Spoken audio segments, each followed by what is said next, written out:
என்னோட நேம் அக்ஷயா. நான் 3rd year CSC department VSP college of engineering technical கேம்பஸ்ல படிக்கிறேன். தரமான பொறியியல் கல்வி, நிரந்தரமான வேலைவாய்ப்பு. இந்த கனவுகளை எல்லாம் சுமந்து கொண்டு தான் 4 வருஷம் இன்ஜினியரிங் படிக்கணும் அப்படின்னு தன்னோட சொந்த மண்ணை எல்லாம் விட்டு ஹாஸ்டல்ல வந்து படிக்கிற என்ன போல மாணவர்களுக்கு கோயம்புத்தூர்ல இருக்க VSB college of engineering technical campus 2வது வீடுன்னு சொன்னா அது ஒன்றும் மிகைப்பட்ட சொல்லலாம் கிடையாது.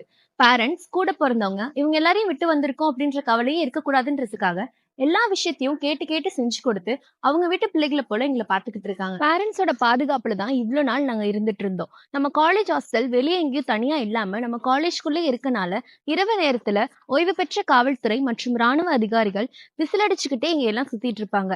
இதுலயே எங்களோட பாதுகாப்பை பத்தி நீங்க தெரிஞ்சுக்கலாம்.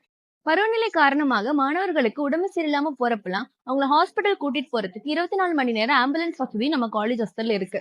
உடம்பு சரியில்லாத மாணவன் கூட ஒரு மாணவனும் கூட ஒரு ஆசிரியரும் போவாங்க. அது மட்டும் இல்ல, பேரண்ட்ஸ்க்கும் உடனே இன்ஃபார்ம் பண்ணிடுவாங்க. Morning and evening study hour அப்படின்றத ஏற்படுத்தி மாணவர்களோட படிப்புலையும் கவனம் செலுத்துறாங்க. மாணவர்களுக்கு வர டவுட்ஸ் எல்லாம் கிளியர் பண்றதுக்காக காலேஜ்ல இருந்து ஸ்டாஃப்ஸும் ஹாஸ்டலுக்கு போயிட்டு அவங்க டவுட்ஸை கிளியர் பண்றாங்க. மந்த்லி லீவ் அப்போ மாணவர்கள் பத்திரமா வீட்டுக்கு போகணும் அப்படின்றதுக்காக காலேஜ்ல இருந்தே கவர்மெண்ட் பஸ் எல்லாம் அரேஞ்ச் பண்ணி கொடுக்குறாங்க. மாணவர்கள் பத்திரமா வீட்டுக்கு போயிட்டாங்களா அப்படின்னு தெரிஞ்சுக்கிறதுக்காக ஹாஸ்டல் வார்டன்ஸ், கிளாஸ் அட்வைசர்ஸ் இவங்க எல்லாம் பேரண்ட்ஸ்க்கு கேட்டு தெரிஞ்சுப்பாங்க. உணவு, பாதுகாப்பு, தரமான உணவு, மகிழ்ச்சியான சூழல், இது எல்லாத்துக்குமே மொத்த அடையாளமா நம்ம VSB college of engineering technical campus hostel இருக்கு. அது எங்களுக்கு 2வது தாயின்னு சொல்லிக்கிறதுல எங்களுக்கு தான் பெருமை.